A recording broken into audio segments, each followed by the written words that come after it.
जिन अष्ट पुष्पों से आराध्य देव प्रसन्न होते हैं, अगर ये 8 पुष्प नहीं तो आपकी पूजा अधूरी मानी जाएगी। हर उपासक के हृदय में ये 8 पुष्प जागृत होते हैं, तब इष्ट देव पूजा स्वीकार करके प्रसन्न हो जाते हैं। ये शास्त्र सम्मत, और ये अभी तो आज आपको सुना रहे, ये नैष्ठिक ब्रह्मचर्य में ही बात पकड़ में आ गई थी। तभी हितधाम तक प्रगट सेवा बहुत ही उदासीनता पूर्वक होती थी। कभी पोशाक नहीं धारण कराया, कभी जैसे छवि जो विराजमान यही छवि थी, यही नाम सेवा। स्नान और गुरुजी जो इत्र दे देते थे, वो इत्र लगा दिया और इतना मिश्री का टुकड़ा भोग। और हर समय हमारे अंदर यही था कि प्रियाजू का भोग और प्रियाजू के पुष्प कुछ अलग होते हैं, उनकी प्राप्ति हो पहले। अहिंसा सत्यमस्तेयम ब्रह्मचर्य मकलकता एतानि मानसान्याहुर व्रतानि हरितुष्टये। क्या कह रहे हैं? जो इन व्रतों का पालन करता है उसको 8 पुष्प प्राप्त होते हैं। जो पुष्प हैं उनका नाम अभी बताए देते हैं, पर उन पुष्पों की प्राप्ति का उपाय बता रहे हैं। पुष्प है अहिंसा प्रथमम पुष्पम, द्वितीयम कर्णग्रहा, तृतीयकम भूत दया, चतुर्थम शांतिरेव च, समस्तु पंचमम पुष्पम, ध्यानम चैव तु सप्तमम, सत्यम चैवाष्टमम पुष्प, मेतैस्तुष्यति केशवः। ये 8 पुष्प हैं, ये उसको प्राप्त होते हैं। इन्हीं पुष्पों से भगवान को अधीन किया जाता है, इन्हीं पुष्पों को भगवान पसंद करते हैं। जो व्रत है ये कायिक व्रत कहा जाता है, जिसमें हम फलाहार रहते हैं, दुग्धाहार रहते हैं या जल पीकर रहते हैं। इसके द्वारा अगर मानसिक व्रतों की स्थापना नहीं हुई तो कायिक व्रत का कोई महत्व नहीं है। आजकल तो व्रत का उपहास किया जाता है, व्रत का उपहास किया जाता है। आप ऐसे ऐसे भोग सामग्रियां की जो प्राय रोज नहीं पाई जाती, वो व्रत में पाई जाती है। सवा के चावल की खीर हमने देखा है, बढ़िया मेवा डालकर सवा के चावल की खीर, कूटू की पूड़ी और बढ़िया सब्जी, घिया आलू, ऐसे उनकी सेंधा नमक घी से बढ़िया पके हुए, क्योंकि आज फलाहार पाना है। सिंघाड़े का हलवा, ऐसे विविध प्रकार की। काय को उपहास कर रहे हो? ये व्रत है? एक दिन में मर जाओगे, कूटू और सिंघाड़ा और दुनिया की चीजें इकट्ठा कर रहे हो। अगर कोई कायिक व्रत रहना है तो उसका फल है मानसिक व्रतों की प्राप्ति होनी। देखो सिद्धांत को समझना, केवल कायिक व्रत रहकर जबान की वृत्तियों का पोषण कर रहे हो, इतने इतने पदार्थ मिलते हैं, आप खरीद ला सकते हैं। एकादशी हो आप खरीद लाइए जा करके, हजारों रुपया लगाकर आप भोग सामग्री, इतनी जो शायद है कि व्रत में जो नहीं रहते वो उतना नहीं पाते होंगे। हम कायिक व्रत का उपहास करते हैं। कायिक व्रत तभी माना जाएगा जब एक भोगित्व, एक बार केवल, वो भी बहुत अल्पा। अगर जल से काम चल जाता है तो जल ले लीजिए, जैसे आप एकादशी व्रत रहते हैं। धन्यवाद, बहुत बड़ी बात है, बढ़िया है। इन व्रतों का फल है मानसिक व्रतों में पहुंचना। अगर आपके अंदर ये मानसिक व्रत जागृत नहीं होते तो आपका कायिक व्रत सफल नहीं हुआ। और मानसिक व्रतों से इन अष्ट पुष्पों की प्राप्ति होती है। इन अष्ट पुष्पों की आराधना से भगवत प्राप्ति होती है। सिद्धांत को समझना, सिद्धांत को अगर नहीं समझोगे तो बाहरी तुम्हारी वृत्ति मान्यता की बनी रहेगी। इसलिए हमारी बाहरी मान्यता नहीं। हम खास बात ये नहीं समझते कि आप बहुत विदेशी फूलों के बहुत, हमारा इस पे ज्यादा धन है तो उसका सदुपयोग हो रहा है, लेकिन इससे भगवत प्राप्ति नहीं होने वाली, ध्यान रखना। ये बिल्कुल सिद्धांत, इसीलिए हम उदासीन रहते थे। ये तो श्री जी की इच्छा, ऐसा नहीं, हमारा उदासीन स्वभाव था। प्राय ऐसा माना जाता था कि सन्यास मार्ग से आए इसलिए इनकी सेवा में रुचि नहीं है।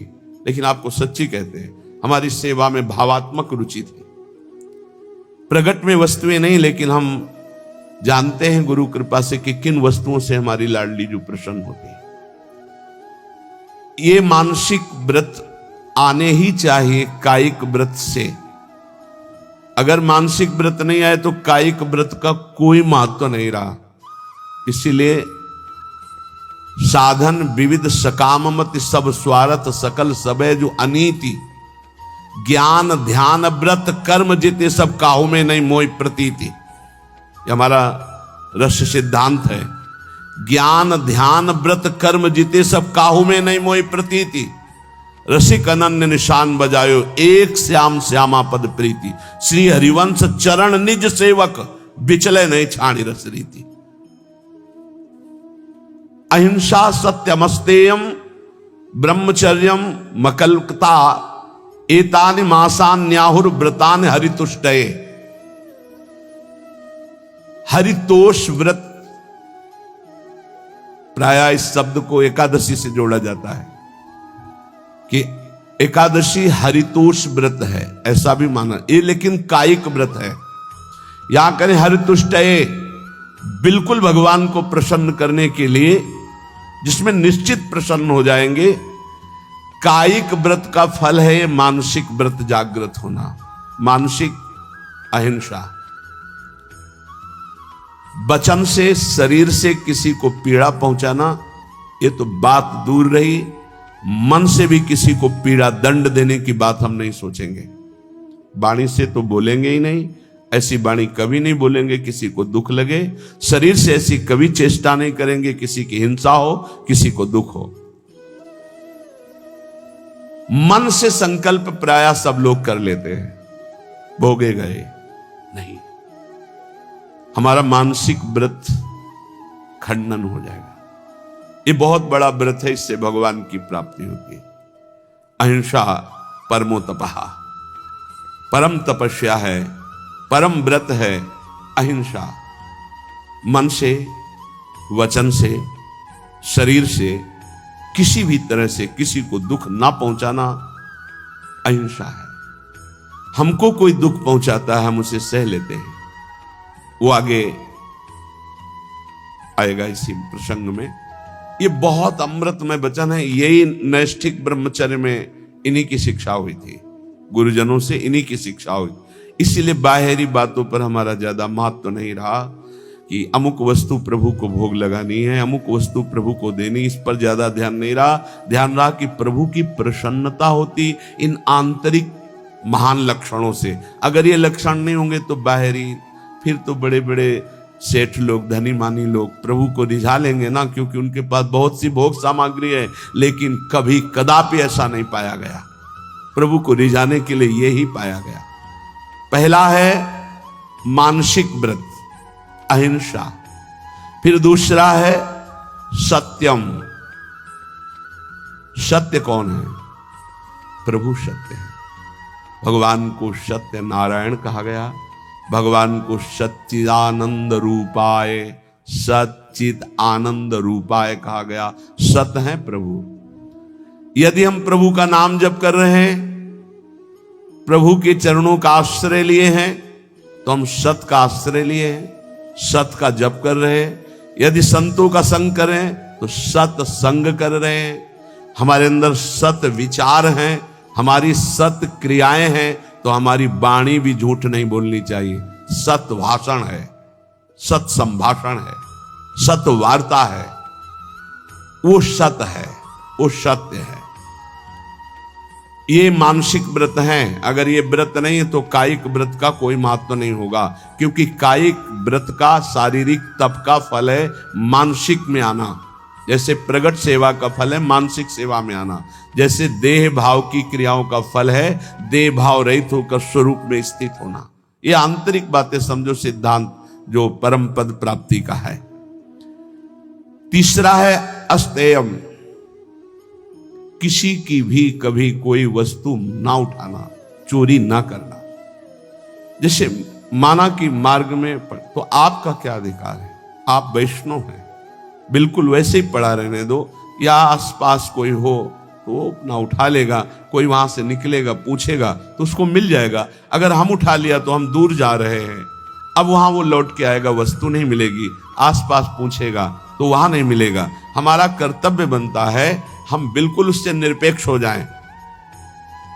अगर हमारी अपेक्षा बनती है तो आसपास जो दुकान है या कोई है तो उसे वहां, अगर कोई नहीं है तो आप वही छोड़ दीजिए। वो लौटेगा तो ले लेगा, नहीं जिसके भाग्य में होगा लेगा, हमारा अधिकार नहीं है। पड़ी हुई वस्तु भी हम ना उठाएं। फिर दूसरे की चोरी करना तो हो ही नहीं सकता, चोरी कैसे कर सकता है वैष्णव होकर। अस्तेयम, ए बिल्कुल पकड़ लीजिए, अगर भगवत प्राप्ति करनी है तो कूटू और सिंघाड़ा के आटा से व्रत नहीं होता, ये व्रत होते हैं। ये कह रहे हैं मानसान न्याहुर व्रतानि हरितुष्टये, इन व्रतों से भगवान निश्चित प्रसन्न होकर आपको दर्शन दे देंगे। चौथा ब्रह्मचर्यम, ब्रह्मचर्य, ये बहुत सुंदर व्रत है, बहुत महिमाशाली व्रत है। बड़े भाग्यशाली हैं, बड़े कृपा पात्र हैं जो इस व्रत को धारण करते हैं। हम कह रहे हैं सम्यक रूप से ना धारण करो तो जैसे 15 दिन में एक बार एकादशी रहते हो, ऐसे गृहस्थी में भी व्रत धारण कर लो कि हम इतने दिनों तक ब्रह्मचर्य रहेंगे। फिर संयोग गृहस्थ धर्म के अनुसार भगवान को प्रणाम करके, देवी देवताओं को नमस्कार करके गृहस्थ धर्म की पूर्ति के लिए। अन्यथा अपने पास ऐसे 20 गृहस्थ हैं जिनकी संतानें हो गई और कसम पूर्वक ब्रह्मचर्य रह रहे हैं, हम उनको प्रणाम करते हैं। मतलब बिल्कुल कहीं 100 में 1% भी हमें अविश्वास नहीं उनके प्रति।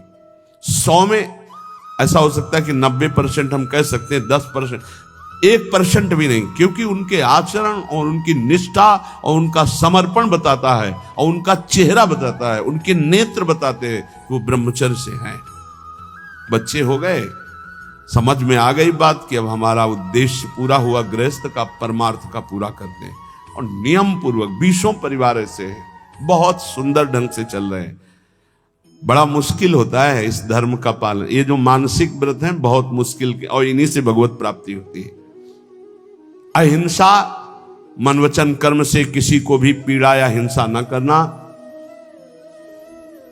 देखो मच्छर का स्वभाव है वो खून पीता है, भगवान ने उसका स्वभाव बनाया है। हमारा कर्तव्य ऐसे करना नहीं है, हमारा कर्तव्य उसको निकाल देना है, उसको उड़ा देना है। अगर हमारे को बहुत परेशानी तो मच्छरदानी की रचना भगवान ने कर दी है, आप मच्छरदानी लगा लीजिए, आप उससे बचने की व्यवस्था कर, उसको मारने का अधिकार नहीं। ये हम भागवत से बोल रहे हैं, श्रीमद् भागवत में जहां नरकों का वर्णन है वहां इसका वर्णन है कि जैसे बिच्छू है, सर्प है, मच्छर है, डांस है, खटमल है, इनका रचना ही भगवान ने किया है और इनका स्वभाव ही है। वो ये नहीं जानते कि मैं खून पी रहा हूं तो इसको पीड़ा होगी, नहीं, उसका आहार, जैसे हम गाजर, मूली, ये सब वस्तुएं पाते हैं बड़े स्वाद से, मुझे नहीं पता कि ये जीव है। ठीक जीव वैसे ही वो है जैसे अन्य जीवों में है भगवत चैतन्य शक्ति। आप देखो मूली है हरी भरी ऐसे, और उखाड़ लीजिए थोड़ी देर में वो मुरझा जाएगी, अर्थात वो जीव गया जो मूली में था, वो गया। अब वो जीव ही जीव, आहार जीव बिना जीवे नहीं। तो हमारे लिए जो शास्त्र सम्मत है उसे हम बड़े आराम से पाते हो, मुझे पाप नहीं लगता। ऐसे ही जब मच्छर खून पीता है उसको ये नहीं लगता कि मैं किसी का खून पी रहा हूं, उसको लगता मैं अपना आहार ले रहा हूं। अब उस आहार लेने में हमको पीड़ा हो रही, इसलिए हम उसको हटा देते हैं, उसको उड़ा देते हैं, हो गया उसका तो काम एक ही में वो उसको। तो मारना अपराध हो जाएगा। ऐसे हुआ मर गया स्वाभाविक, वो बात अलग है। किसी भी जीव की हिंसा ना हो, ये भगवत प्राप्ति के लिए अत्यंत आवश्यक है। कुछ लोग बोले काल है सांप, नहीं भाई, अगर वो ठीक समय से काटने का समय है आपका, तो आप किसी भी खंड में कहीं भी हो, उसी समय वो वहां प्रवेश करेगा और आपको काट लेगा। और नहीं काटेगा तो हम सेनपुर में रहे हैं, जो शाम टाइम जैसे लोग भ्रमण के लिए निकलते हैं ना, ऐसे सहस्त्रों सर्प, सहस्त्रों, शास्त्र माने हजार होते हैं, कोबरा, पानी वाला, कैसे पैथन, मोटे मोटे जो अजगर टाइप, कितने सांप, कोई केली कर रहा है, कोई फुसकार रहा है, कोई टहल रहा है, इतना भारी जंगल, जिधर जाओ उधर सांप ही सांप। पद्मासन लगाए बैठे, बगल से उठा, पूरी हिम्मत से बैठे हुए कि अगर इसको काटने का समय है तो काटेगा, नहीं काटना तो बिल्कुल नहीं काटेगा, ये निश्चिंत। और सामने से निकल के खड़ा होगा, अब अंदर से एकदम भगवदाकार व्यक्ति, प्रभु है, और नीचे किया चला गया। ऐसा दृढ़ विश्वास था। और बीछी तो ऐसे थी जैसे काले चीटी चीटा घूमते हैं। ये हम जब कभी कोई सैनपुर का आवे, तिवारीपुर गंगा के किनारे, तो पूछ लेना, वहां दोपहर के समय भले कोई गंगा नहाने चला जाए, नहीं वहां दिन में सुबह और शाम तो कोई जाते नहीं था, रात्रि में तो केवल 2 लोग रहते थे, एक सिद्ध पंजीरी बाबा और एक अपने वहां, तीसरा कोई। दोपहर के समय वहां भले कोई आ जाए, सुबह शाम वहां इन जीव जंतुओं की ऐसी बाहुल्यता, कभी भी ऐसे टच नहीं किया, कभी नहीं टच। और खूब ऐसे सांप, ये मत सोचो कि सांप दिखाई दिया मार डालो उसको, नहीं, यह अपराध है। आप उसका निवारण कर दीजिए। आपको डर लगता है निकाल। पूज्य श्री राधा बाबा गीता वाटिका में जहरीला सर्प निकला, बाबा ने कहा सुनो प्रभु, हम तो जान रहे हैं कि आप हैं, लेकिन और लोग नहीं जान रहे, अगर और लोग जान गए तो आपको परेशान करेंगे, हम रास्ता बना रहे हैं, आप यहां से निकल जाइए। ऐसे एक लकड़ी करके ऐसे ऐसे ऐसे सांप बिल्कुल उसी रास्ते से चला गया। वो भगवत भाव से देख रहे तो सांप भगवान है।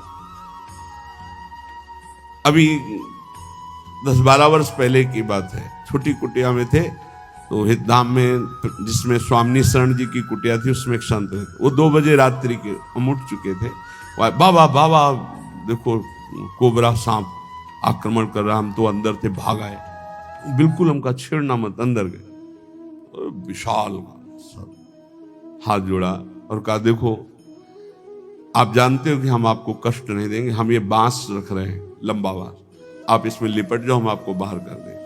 अगर ऐसा नहीं और ये उपद्रव करेंगे तो आपकी हानि हो जाएगी या आप किसी की हानि करेंगे। बांस आप सत्य मानिए, बांस के प्रथम छोर पर ऐसे करके आराम से उठा के राधा राधा राधा राधा बाहर, और मदन टेन की तरफ पहुंचे। अरे सब में श्री भगवान है, आप ऐसा डरो मत, जिससे जब आपकी हानि होनी है वो हो जाएगा, उसको आप रोक नहीं सकते। जन्मेजय जी ने बहुत बड़ी व्यवस्था की थी परीक्षित जी को तक्षक सर्प काटने के लिए। जब साप हुआ था तो 7वें दिन उन्होंने एक से एक तांत्रिक मंत्र वाले, एक से एक औषधियां, और एक खंभ में महल की रचना करवाई गई थी। एक खंभ और पूरा महल, उसके ऊपर परीक्षित, कहीं भी किसी भी तरह से चींटी भी नहीं रेंग सकती खंबे पे, और मंत्रवेत्ता बैठे हुए हैं, वायु रूप में भी कोई नहीं जा सकता, ऐसे मंत्रों से बांध दिया गया था। लेकिन तक्षक ब्रह्म ऋषियों को कोई भी किसी तरह चेक नहीं किया जाता था। वो भेंट देने कि आज पक्षी जी का 7वां दिन है, शायद ऐसा हो जाए कि ऋषि का साप तक्षक डसे, तो उनको परीक्षित जी के पास, तो बड़े बड़े ब्रह्म ऋषियों को एक पुष्प में बहुत छोटा, एकदम जैसे पुष्प का पराग उससे भी छोटा रूप रख के तक्षक बैठ गया, खुद लिए जा रहे हैं, और स्वयं मंत्रवेत्ता ऋषि हैं, और उन्हीं के हाथ में कोई मंत्र काम नहीं कर रहा, क्योंकि खुद मंत्र में जा रहे हैं। ऐसी जगह बैठा कि कोई चेक नहीं कर सकता, कोई मंत्र का प्रयोग नहीं हुआ। गए जे परीक्षित के हाथ में दिए, परीक्षित जी ने जे ही प्रणाम मुद्रा में से किया, विशाल काय रूप धारण किया, भस्म किया, आकाश में अंतर ध्यान। भावी को कोई मेट सके ऐसी बात, जो होना है वो होगा, जो नहीं होना नहीं। तो हम किसी की हिंसा ना करें, हम सदैव सत्य स्वरूप प्रभु का नाम जप करें, सत्य भाषण करें, सत्य आचरण करें, चोरी किसी की ना करे, अस्ते चोरी ना कर, और ब्रह्मचर्य ये बहुत अमृतमय है। जहां तक हो सके भगवान की कृपा से इसको धारण करो। बहुत समाज की हानि इस ब्रह्मचर्य व्रत के ना रहने से हो रही, बहुत हानि हो रही। और कह रहे अकल्पक, किसी भी तरह से कपट न करो, किसी के साथ व्यवहार छल कपट वाला, सीधी सादी बात रखो। सरल स्वभाव न मन कुटिलाई, भगवान करे मोहि कपट छल छिद्र न भावा। ये कपट रख करके भगवत मार्ग के पथिक को, बोल कुछ रहा है, चित्त में कुछ चल रहा है, आचरण में कुछ चल रहा है, ये ठीक नहीं है। जो बोल रहे हो वही आचरण में, वही आपका चरित्र। मन, वाणी और शरीर एक होना, ये निष्कपट भाव कहा जाता है, ये सरल भाव। भगवान कह रहे मोहि कपट छल छिद्र न भावा, यहां कह रहे हैं कि निष्कपट भाव ये महान व्रत हैं। ये 5 जो व्रत धारण करता है वो और कोई व्रत करे ना करे, निश्चित भगवत प्राप्ति रूपी अष्ट पुष्पों की हृदय में जागृति हो जाती है। अहिंसा सत्यमस्तेयम ब्रह्मचर्य मकलकता एतानि मानसान्याहुर व्रतानि हरितुष्टे। कह रहे हैं कि जो कायिक व्रत है, एक भुक्तम तथा नक्तो मुपवासो मथाचितम, जो 24 घंटे में एक बार केवल भोजन पाता है उसे व्रतधारी ही कहते हैं। भले वो अन्न पर एक बार, कोई भी व्रत की पूर्णता एक बार, अगर 2 बार 3 बार तो व्रत नहीं माना जाएगा। नहीं, सुबह खूब आधा लीटर पौन लीटर दूध में चाय की पत्ती डाल के, आज एकादशी है ना, आज अमुक व्रत है ना, और वो लिया। फिर 10-11 बजे फल फ्रूट और सब ये खूब दबा के, और 4 बजे फिर, और फिर 8 बजे रात्रि के। इसमें मतलब है ना कि तुम्हारा व्रत है, कोई व्रत नहीं है, कोई व्रत नहीं तुम्हारा हुआ। अगर आप एकादशी व्रत हो तो 24 घंटे में एक भुक्तम तथा नक्तो मुपवासो मायाचितम, अयाचित भाव से विरक्त को और धर्म पूर्वक कमाए हुए अर्थ से गृहस्थ को एक बार।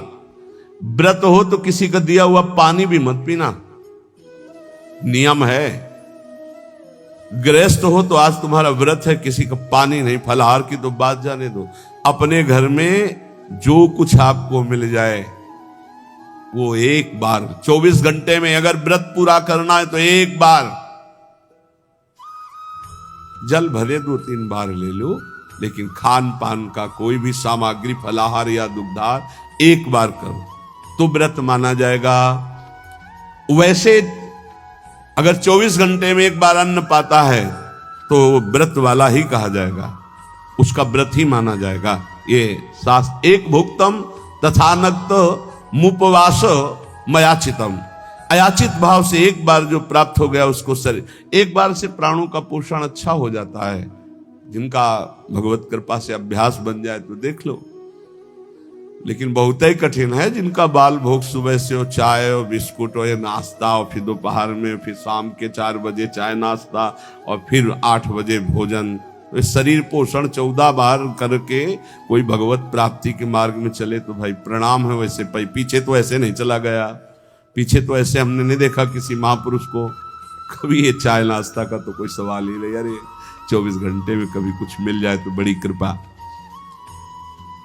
एक भुक्तम, बहुत बढ़िया भजन होने लगेगा, देखो करके देखो। और जिसको कब्ज होने लगे तो आंवला मंगा लो, भोजन के साथ आंवला की गुठली जो वहां,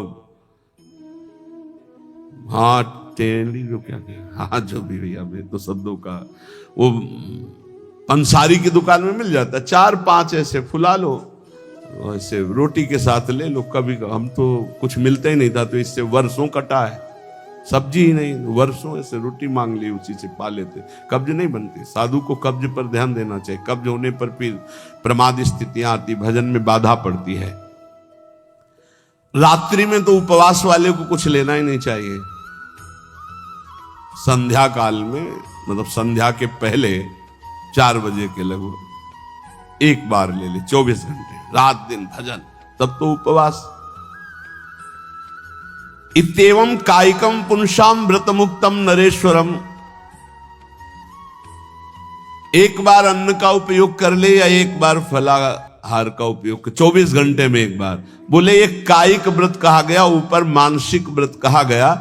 अगर कायिक और मानसिक व्रत किया जाए तो ये पुष्प प्राप्त हो जाते हैं। प्रथमम अहिंसा पुष्पम, इससे बिल्कुल प्रियालाल की सेवा बन जाती है और बहुत जल्दी प्रसन्न हो जाते हैं। अहिंसा पुष्पम, किसी को मन वचन से दुख न देना। द्वितीयम करणग्रहा, करण अंतःकरण और इंद्रियां, इनका जो आग्रह होता है विषयों की तरफ जाना, उनसे हटा करके प्रभु में स्थित करना। अंतःकरण इंद्रियों को प्रभु में स्थित कर लेना, ये दूसरा पुष्प है। फिर तृतीयम भूत दया, जीवों पर दया की भावना, ये तीसरा पुष्प है। चैतन्य महाप्रभु ने श्री सनातन जी को उपदेश किया था, नामे रुचि, वैष्णव सेवा और जीवे दया। जीवे दया, नामे रुचि, वैष्णव सेवा का इससे बढ़कर और कोई उपदेश नहीं। 3 बातें। जब किसी को दुखी देखा जाए तो अपने चित्त में दुख आ जाना, कैसे इसकी दुख की निवृत्ति करूं, ये वैष्णव हृदय होता है, ये भक्त हृदय होता है। इससे भगवान बहुत प्रसन्न होते। दूसरे को दुखी देखकर द्रवित हो जाना, भले हम नहीं निवारण कर पा रहे, पर हमारे हृदय में पीड़ा है कि कैसे इसके दुख का निवारण हो। हे भगवान, मैं तो असमर्थ हूं, इस पर सेवा नहीं कर सकता, अर्थ नहीं है, ऐसी व्यवस्था नहीं है, ऐसा भाव नहीं, पर मुझे लगता है मैं इसे सुख प्रदान करूं। इतनी भावना से ये पुष्प भगवान के पास गया और आपके ऊपर भगवान प्रसन्न हुए। जीवे दया तृतीयकम पुष्पम, तीसरा पुष्प है समस्त जीव पर दया। चतुर्थम शांतिरेव च, चौथा पुष्प है शांति। शांति की व्याख्या की है, जो हमको गाली दे, अपमान करे, तिरस्कार करे, उसमें शांत रहना, बिल्कुल कुछ न बोलना, इसे शांति कहते हैं। और शांति कहते हैं उसमें उसके मंगल की भावना करने लगना। करत जे अनसहन निंदक तिन्हों पे अनुग्रह की, हे भगवान इनका मंगल हो, इनको ज्ञान नहीं इसलिए निंदा कर रहे हैं, अपमान कर रहे हैं, तिरस्कार कर रहे हैं। हे नाथ, इनकी बुद्धि शुद्ध हो, ये स्वस्थ रहे, इनको कभी कोई शारीरिक, मानसिक या वाचिक दंड ना पहुंचे। नाथ इन पर कृपा करो। ये हृदय में ये पुष्प, शांति रूपी पुष्प, ये भगवान को प्रसन्न कर लेता है। समस्तु पंचमम पुष्पम, सम कहते हैं इंद्रियों का उनके विषयों से विलग करके, जो शब्द स्पर्श रूप रस गंध में इंद्रियां लगी हुई, उनको अलग करके भागवतिक शब्द स्पर्श रूप रस गंध में लगाना, इसे सम कहते हैं। और समस्त पंचमम पुष्पम, सम के अंदर दम भी आ जाता है। दम कहते हैं मन को इंद्रियों के अधीन न करके उसे सावय मना कृष्ण पदारविंदयो। आगे आया ध्यानम चैतु सप्तमम, जो ध्यान है प्रभु का, आराध्य देव का। राधा वल्लभ लाल को हृदय ध्यान मुख नाम, बहुत बड़ा ये पुष्प है, इसी से भगवान बहुत जल्दी प्रसन्न होते हैं। और सत्यम चैवाष्टमम पुष्पो मेतैस्तुष्यति केशवः, इन 8 पुष्पों की पूजा यदि नहीं तो भगवान की पूजा नहीं मानी जाएगी पूरी। इन 8 पुष्पों से होगी। अहिंसा और अंतःकरण का वशीभूत होना, अर्थात अंतःकरण के अधीन ना होकर उसे अपने अधीन करके भगवदाकार करना, जीवों पर दया करना, शांति, जो आपका अपमान करे उनका मंगल मनाना, शम, इंद्रियों को निर्विषय करके भगवदाकार करना, दम, मन को इंद्रियों की अधीनता से हटाकर प्रभु के चरणों के चिंतन में लगाना, ध्यान, अपने आराध्य देव के रूप का ध्यान करना। और 8वां सत्य, सत्य वचन बोलना, सत्य में स्थित रहना, सद आचरण करना, सत्संग करना, सद्भाव रखना। ये 8 पुष्प हैं। एतैरेवाष्टभी पुष्पैस्तुष्यते चार्चितो हरि पुष्पांतराणि संतेव बाह्यानान्य प्रसत्तम। यहां कह रहे इन पुष्पों द्वारा भगवान श्री कृष्ण को संतुष्ट किया जा सकता है, अन्यथा अन्य पुष्प जो बाहर, उनसे भगवान उतना प्रसन्न नहीं होंगे जितना इन 8 पुष्पों से होंगे। इसलिए भक्त को, प्रेमी को ये 8 पुष्पों द्वारा अपने आराध्य देव की पूजा करनी चाहिए। ये 5 महान व्रत बताए, अहिंसा, सत्यमास्तेय, ब्रह्मचर्य, मकलकता, अर्थात मन वचन कर्म से किसी को कष्ट ना देना, सत्य बोलना, सत्य आचरण करना, कभी किसी की चोरी ना करना, ब्रह्मचर्य से रहना, निष्कपट भाव रखना। ये है 5 व्रत। मानसिक शारीरिक व्रत में जो भी व्रत रहे 24 घंटे में एक बार केवल लें, रात्रि में बिल्कुल नहीं। अगर और कोई व्रत नहीं रहते तो एक बार अन्न लेने वाला भी 24 घंटे में वो व्रताधारी ही कहा जाता है। 8 पुष्पों के द्वारा अपने आराध्य देव की आराधना करें।